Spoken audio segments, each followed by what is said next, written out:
Let's start with some data on a chart, because it's the data that you all came here for. Nobody came to hear me philosophize. If you look at the two big lines on this chart, a huge decline from vegan gains, the orange line going down, down, down from over 5 million views per month, and then there's a bright yellow line that's rising. Unnatural vegan, the size of her audience, the size of her views per month increasing. When you look at those two, and then you ask yourself, which way is the trend going for veganism as a whole? The total size of the audience for this genre of videos.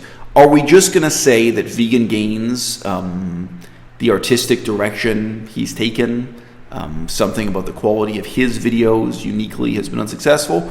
Or could we look around and add up the numbers for a survey of major English language YouTubers and come to the conclusion that the total size of the audience is shrinking, that the total level of public interest in this type of content actually has declined in the last 2 years? So guys, I made an earlier video that's in black and white just about 24 hours ago. I think that's a much more politically provocative video. I think it's a much more interesting video than the video I'm about to present you with, although this video answers a different question. In the earlier video, I spent quite some time talking about small and explicitly political YouTube channels that discuss veganism, vegan activism, getting organized, and so on, but that sometimes are reaching just a few hundred people per video. And nevertheless, at that small scale, I do think that the type of statistics we have here on YouTube are meaningful. They're meaningful precisely for hypothesis generation. So here, I'll throw up an example here. So I'm looking at 4 videos here on screen. These are 4 different people who presented lectures at the same event on the same topic, right? So there was some kind of conference, and these people all came to talk about veganism and having a healthy diet and, this kind of thing, right? And even though the numbers are small, right away you notice, one of these people, there's something different, but one of these people is reaching an audience. One of these people has 758 people looking around, Googling around, trying to find this lecture, has some people who are interested in hearing what she has to say. And the others, frankly, do not. The others are reaching such small numbers that it could just be their friends and family or people who were in the audience who attended this event when they gave the lecture. Okay, so now you have a hypothesis. Now you're interested. Okay, there's something interesting. There's something significant about one person giving this lecture. And by the same token, I think it is really meaningful to look at a lot of the people who were presumed to be the major leaders in this movement just a couple of years ago. And when you Google around YouTube, you find they're getting under 100 viewers showing up to hear a lecture that they've given. Way back in the year 2015, there was a conference called the World Vegan Summit. In 2016, they met again. They had another World Vegan Summit. 2017, 2018, 2019 did not continue. Now, how much can you read into the failure of an event like that? Well, it's significant. The problem is with a unique event like that, if we're going to talk about numbers, we're talking about a 1 or a 0. Okay, let's try to move past. Let's just try to move past. But okay, there used to be this major international vegan summit. Okay, who presented lectures there? Well, look it up. List of speakers, and right here on YouTube, you can look up the speeches they give. 2015 is not such ancient history. You can still see exactly what they said, and you can hear how the audience reacted even. Okay, wow, it's 2015 World Vegan Summit, 2016 World Vegan Summit. Wow, here's this whole list of famous luminaries. Some of them are university professors, some of them are more like religious leaders. Here are all these people who are aspiring activists and community leaders. They're people taking on a leadership role. They're the heads of different kinds of foundations and institutes and charities to promote veganism. Some of them, I guess, own restaurants or something. They're all coming together and giving lectures. And you know what? If you Google around and if you search here within YouTube, most of those people today are not reaching an audience. even the numbers on a small scale, there's an important indication here that you shouldn't ignore. Now, someone like Gary Francione, mentioned and discussed more in my earlier video, on paper, he seems like the most important person in the vegan movement today. Many, many times, I have made a video on my own YouTube channel at the same time that he made a video on the same topic, and I reached a larger audience than he did. Like, I reached 2,000 people, and he reached fewer than 200. Okay, so there's a warning there. I mean, this is the use of math for hypothesis generation.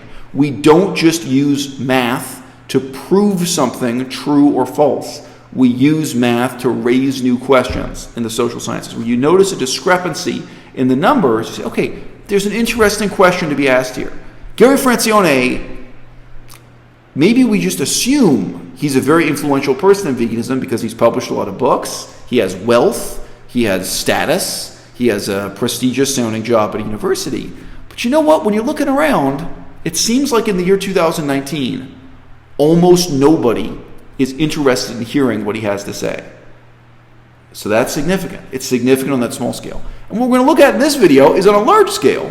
When I'm looking at these two lines, the orange line from vegan gains crashing down and the yellow line from natural vegan going up. Okay, what if the whole scene, what if the aggregate of all these YouTube channels combined is coming downward just like that orange line from vegan gains? Okay, it's also just worth mentioning here, the reason why Erin Janus, the pink line, is so puny there, way down at the bottom of the chart, has to do with the fact that we're calculating the number of views per month, the total number of views on the YouTube channel for all videos in 1 month, these two different periods of time, August 2016 and the most recent numbers I've got in 2019.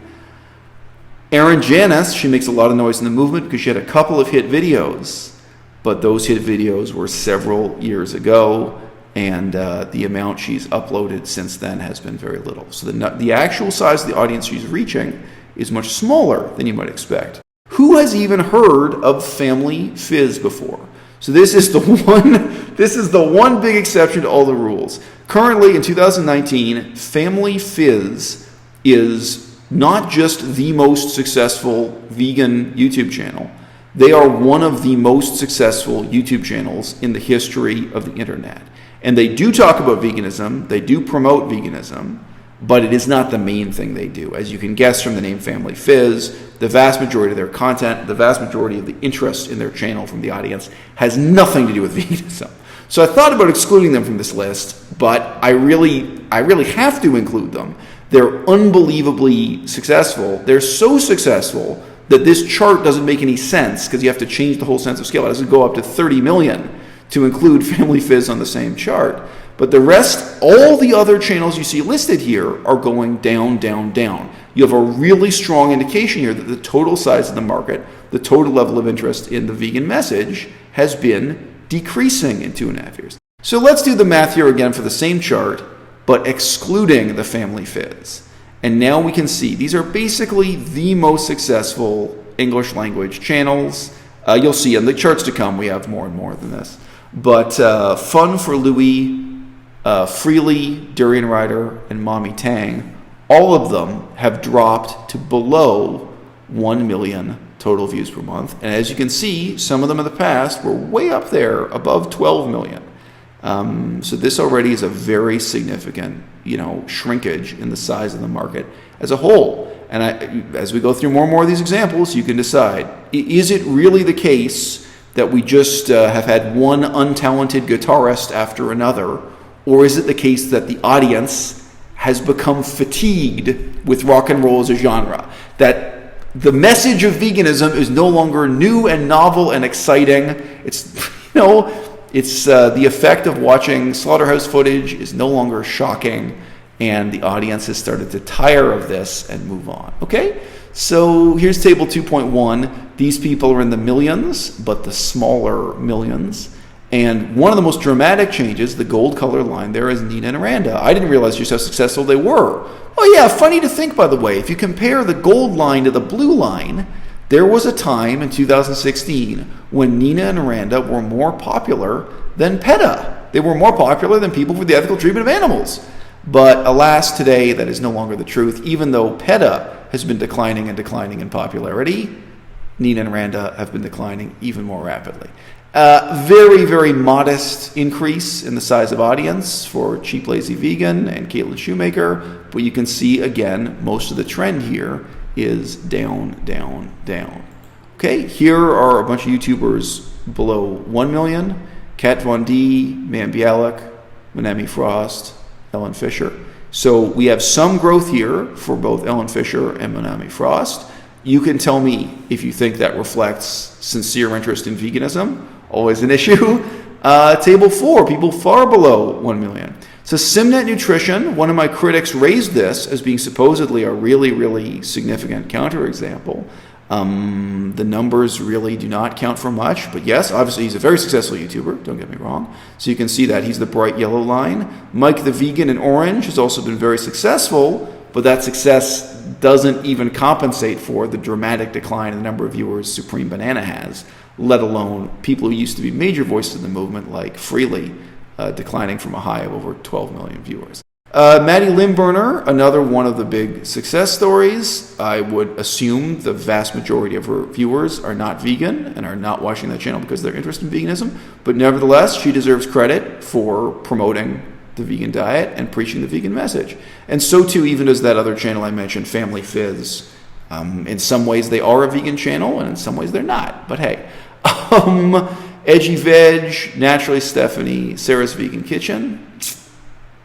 A little bit of success there for Sarah's Vegan Kitchen, but again, these numbers, compared to what we were looking at earlier, do not add up to much. Okay, so let's put it all together here. What do we got, people? What does it look like? Yeah, it looks like the market for vegan YouTube content has collapsed. If we add up, we take the sum of all of the vegan channels that we have surveyed here in this video, we started at a total audience of 55 million plus, and that has dropped from more than 55 million to approximately 19 million. So what we're seeing here is the contraction or the collapse of the size of the market as a whole. And the counterexample is this one bizarrely successful channel, and their success really has nothing to do with veganism, but still, congratulations to them, and I'm happy that they are vegan, and they mention that they're vegan once in a while. Family Fizz alone has more viewers than all of the other YouTube channels combined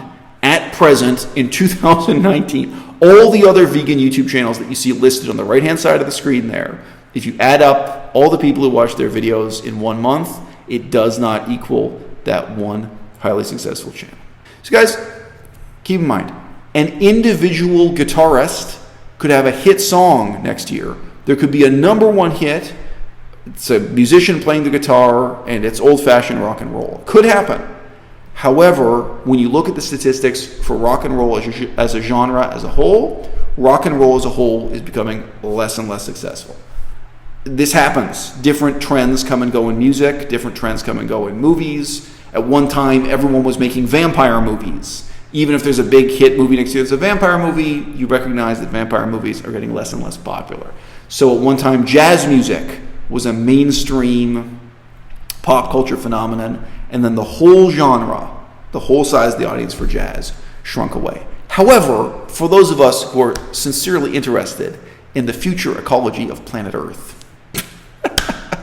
the declining public interest in the vegan message is of quite a bit more urgency. For those of us who have some degree of sympathy or compassion for billions of animals living their whole lives on a concrete floor, under a steel shed, being forcibly inseminated, suffering until the day they die, living in captivity. Ugh, it's brutal, it's awful. The ecological consequences are terrible. If people have lost interest in that message over the last 2 years, it's much more significant than if the audience loses interest in jazz music or rock and roll just to switch to some other kind of music.